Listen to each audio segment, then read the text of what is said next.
सातारा लोकसभा मतदारसंघातून अखेर महाविकास आघाडीचा उमेदवार म्हणून राष्ट्रवादी शरदचंद्र पवार पक्षाकडून आमदार शशिकांत शिंदे यांची उमेदवारी जाहीर झाली आहे.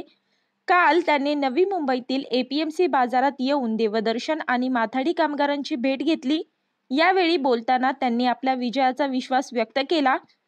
साताऱ्यात विकास विजन राबवणार असल्याचं शिंदे यांनी सांगितलं. काही दिवसांपूर्वी बारामती लोकसभा मतदारसंघाची प्रचार सभा नवी मुंबईतील कोपरखैरणे येथे पार पडली. या सभेत सुप्रिया सुळे यांच्या समोर आमदार शशिकांत शिंदे यांनी लोकसभा निवडणुकीत साताऱ्याची उमेदवारी मिळावी अशी आशा व्यक्त केली होती आणि पक्षाने अखेर त्यांना उमेदवारी जाहीर केली आहे. उमेदवारी जाहीर झाल्यावर शिंदे यांनी कृषी उत्पन्न बाजार समितीला भेट देत कामगारांशी संवाद साधला. यावेळी पत्रकारांना संबोधित करत शिंदे म्हणाले की ही उमेदवारी म्हणजे निष्ठेचे फळ मिळाले आहे. पुढील काळात सातारा लोकसभेच्या विकासाचे विजन लोकसभेत मांडणार आहे. समोर कोण उमेदवार असेल याची दखल नसून आजपर्यंत साताऱ्यातील जनतेने कायम शरद पवार आणि राष्ट्रवादीवर विश्वास ठेवला आहे. यावेळी त्याचीच पुनरावृत्ती होणार असल्याचं त्यांनी सांगितलं.